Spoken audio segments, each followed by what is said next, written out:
bullfrog seduces his lady frog.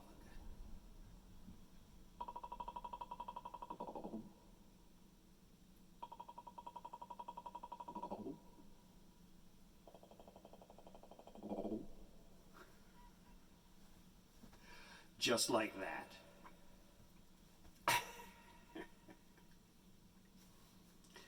Next time you're all alone with your sweetie and things have been a little boring lately, try that. You just sidle on up to her, lean in provocatively,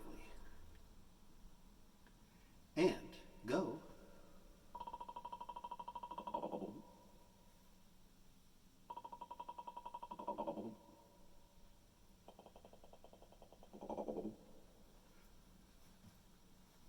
Just like that. Oh. Now, all this is entirely predictable. Only one of two things are about to occur. And each one is pretty much cut and dried. And in terms of predictability, it's pretty much 50-50. Now, on the one hand, she'll cave in, giggle, and congratulations, gentlemen, you're on your way. Now enjoy the rest of the evening responsibly. Or she'll turn and ask, "What the hell are you doing?" To which you may reply, "I saw this comical singer-songwriter the other night at the Hard Rock. And he says that's how a bullfrog seduces his lady frog out there in the swamp." And that will land you back to square one with nothing gained, but nothing entirely lost either. Oh, wait a minute. No, there is a small gain. It's almost infinitesimal. It's one of those 0.0001% gains for social inventiveness. Not that she's ever going to let on about that. But at this particular juncture, if that's the way this thing is going, you now have a 96.5% probability that what she'll say next is, "Well, I am not a frog."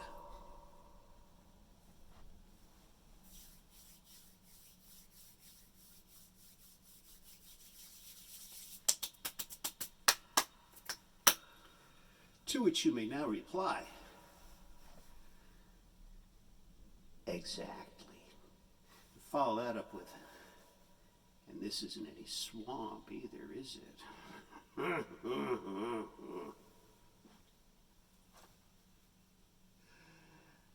Now, at this stage of the game, she is either going to go with you or not. And if that be the case, the latter, my friend, I hate to have to be the guy who has to tell you this, but you never stood so much as a snowball's chance in hell with her. Not tonight. Oh, and one last thing. If a frog had wings, he wouldn't bust his ass every time he hopped. Good evening, ladies and gentlemen. Welcome to tonight's show. My name is John Willcox. And let's see. The average human heart beats. Approximately 72 beats per minute. And there are 60 minutes in an hour. And there are 24 hours in a day.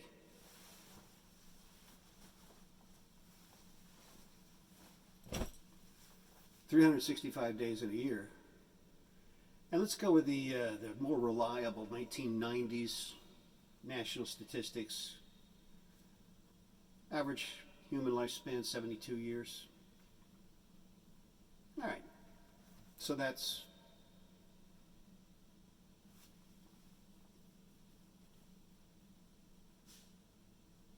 $2,740,710,400 heartbeats lifetime, give or take.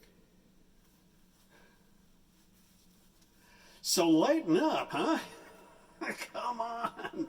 Forget about all that nasty crap somebody just said about you earlier. What, at breakfast? Come on, huh? Let it go. What, last week? Still angry about it? Let that go. Come on. Some of you, I'm sorry to have to say this, 15 years ago, I did this. Oh, no. Give it up. And I have stories for you, songs, movies if you like.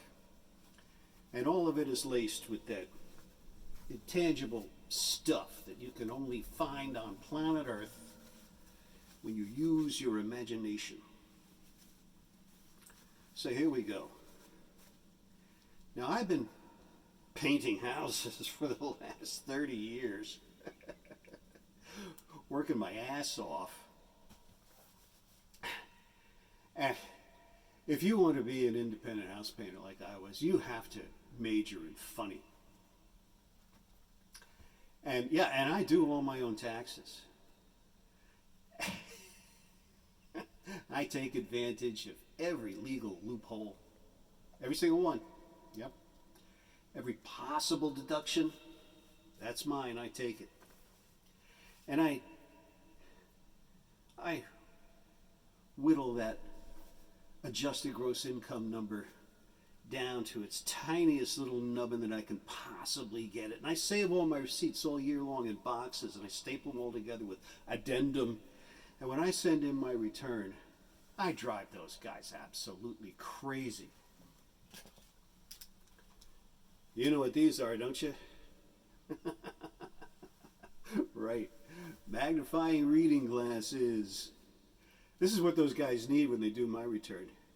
Here's an imaginary scenario of Samuel Nelson, right?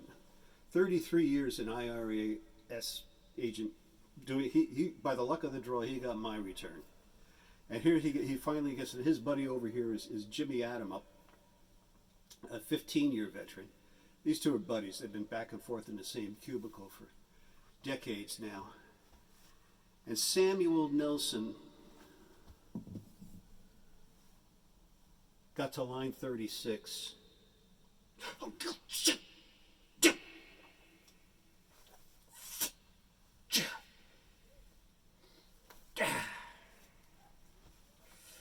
Son of...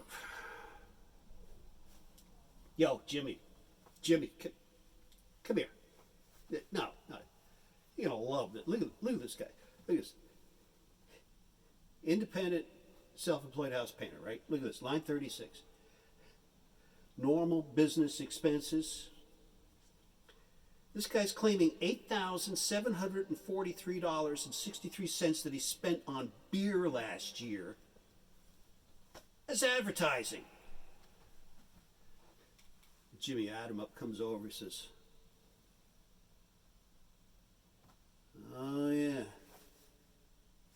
What, you don't remember this guy? Huh? What do you mean? Well, what was it, 8-9 years ago?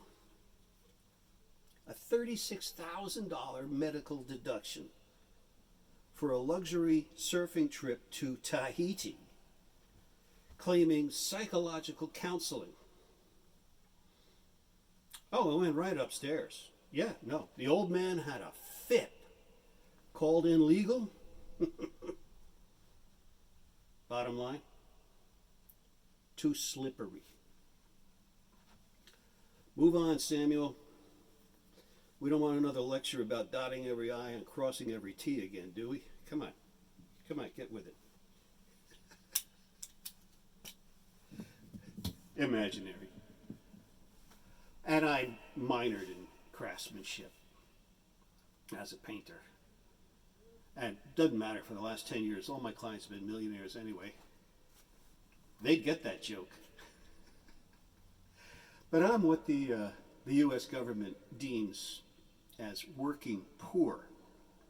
Now, I make a lot of money as a painter. Yeah, I get paid really good stuff. But somehow every year I just seem to spend just about every dime I ever made. And all the horses I ever bet on, only 2 of them ever came in. So, you know, but I do have one great big compensation. I live downstate from here. I live at the beach. And that makes me an expert on bikinis. Now, just to draw all this into context, right? The bikini was invented in 1946 by the French clothing designer Louis Richard. Or if you live in Paris, France, that's Louis Richard. After the Bikini Atoll in the South Pacific, where July of 1946, just 4 days earlier, the United States had publicly tested the first atomic public bomb test. Talk about impact. And ever since, the bikini has been getting smaller and smaller and smaller until now, 75 years later, almost. In terms of actual square inches of fabric, let's put it that.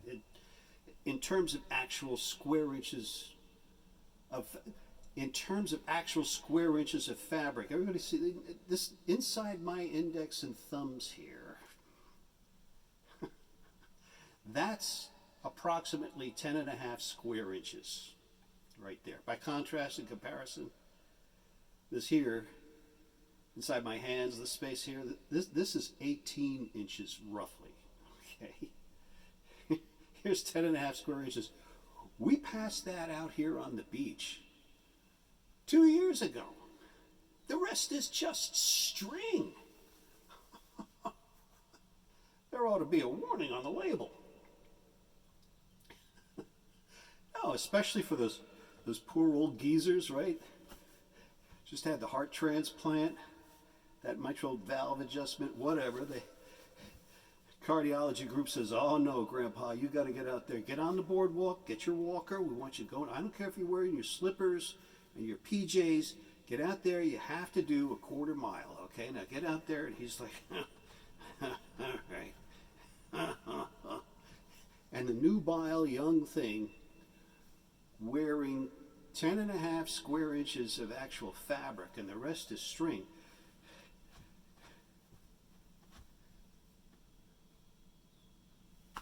Uh-oh. Viewer discretion is advised.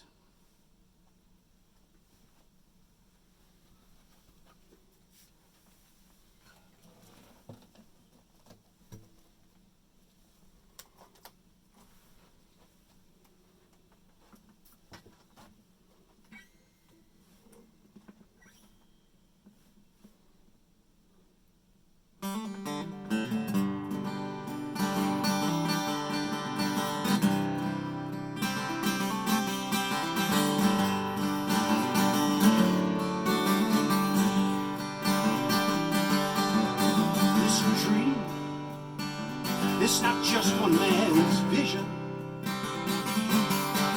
It is hope. It's not a dream.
wondrous land of freedom, America, wherever you roam.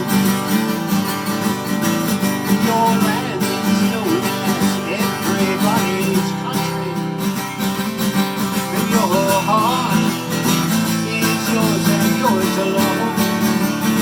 And you can shout, Yahoo! That great thunderous shout of freedom. Yeah, in harmony, wherever you roam. In harmony, wherever you roam. In harmony, wherever you roam.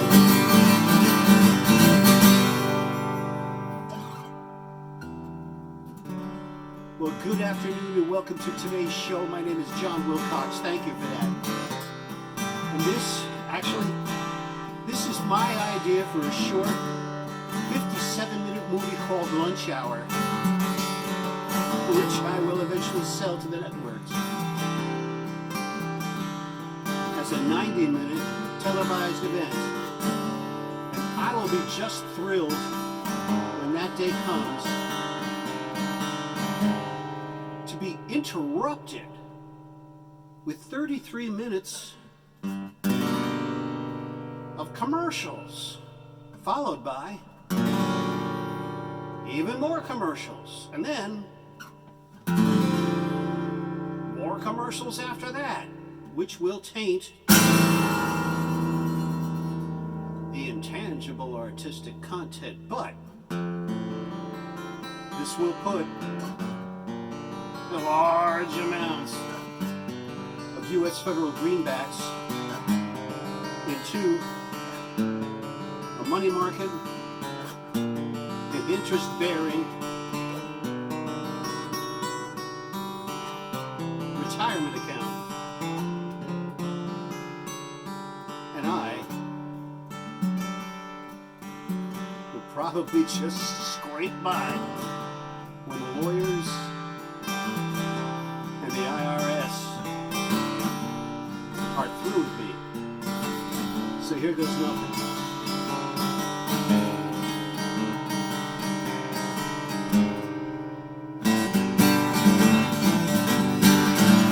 There comes a time of life here in you.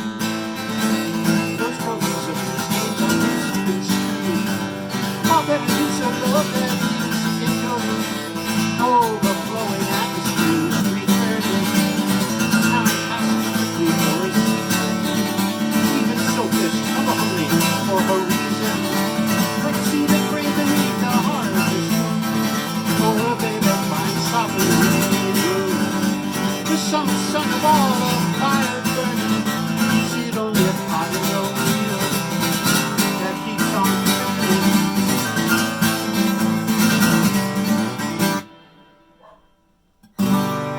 My true love, by the stars above, only true love. Each and every day, it goes on away. Only true love. My love is patient. My love is kind. My love is endless. My love is blind. My true love, by the stars above, only true love will. Oh yeah.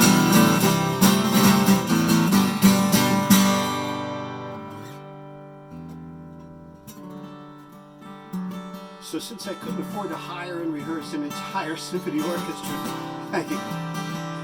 in order to write the music for this 57-minute movie of mine, I had to score the whole thing for the solo guitar. Yeah, how am I doing? I think that Tennessee flat picking really picks this show up a bit. Got a few songs for you coming up about a country gal that's way out in the boondocks. has her head screwed on straight. If you want to know what her secret is, she doesn't watch TV.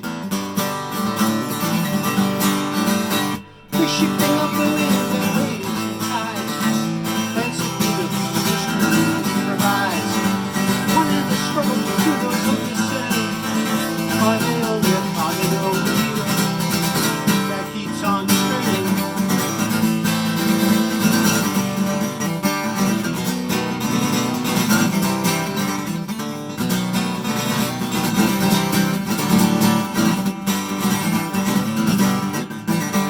There comes a time for love to be renewed. Those trophies of Christians are misconstrued. Forget the fight, the holy and the brave. These children of this earth must have their days. Time passes quickly for a season. Even so, this for the humbling, for the reason. Let us see the brave beneath the heart of this room. For a day they cry softly in the room. The summer sun of all of fire burning. Is it only a final wheel that keeps on turning?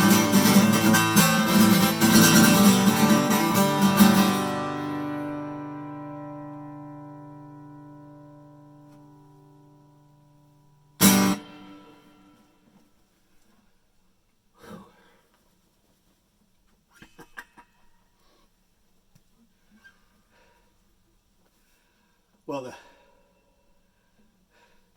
the secret of unbridled optimism is the frank dismissal and then the total abandonment of all that bitching and moaning disguised as pessimism. And the best advice I ever heard concerning songwriting was, if you want to be successful writing pop music, analyze Rudolph the Red-Nosed Reindeer and then go duplicate what Johnny Marks did in the early 1940s. Oh, what? Oh, my favorite movie? Oh, hands down. Attack of the 50-Foot Woman. No, the original. None of those remakes. Early sci-fi, 1958. Directed by Nathan Duran. Starring Allison Hayes. Why? A giant woman, 50 feet tall, clad in little more than a few shreds of a bedsheet, goes on a rampage, hunts down and kills that worthless cheat of a husband and his home-wrecking slut by ripping the roof off of the bar where they're drinking. They die in the falling debris, and she never gets arrested. Because there ain't a pair of handcuffs big enough to cuff her with. It's Hollywood virtue at its finest. I think, anyway. Speaking of virtue, I mentioned a few songs about a country gal coming up. She is actually a composite of several young women, girls, who've impressed me over the years with their immediate grasp and command of their roles in life, in love, in marriage, and in motherhood. So they are the unseen stars of this trilogy.